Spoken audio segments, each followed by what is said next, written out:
Only 14 years after its birth, the iconic Bauhaus School of Design was shut down by the Nazi regime.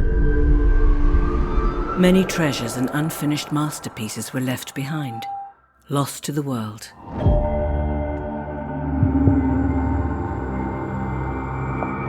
Founded on the central idea of training a new generation of artists to create a better world, Bauhaus laid the foundation for modern design as we know it and changed creativity forever. But in 1930s Germany, the progressive ideas of the Bauhaus were considered threatening, and the school's closure became inevitable.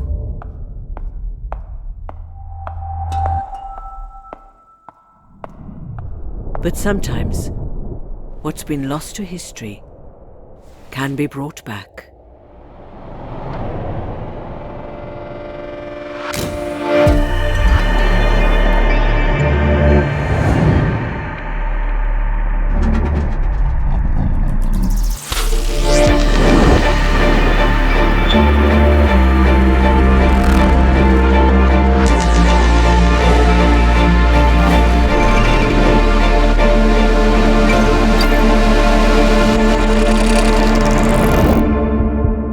The influence of Bauhaus lives on, and now you can design with a piece of living history.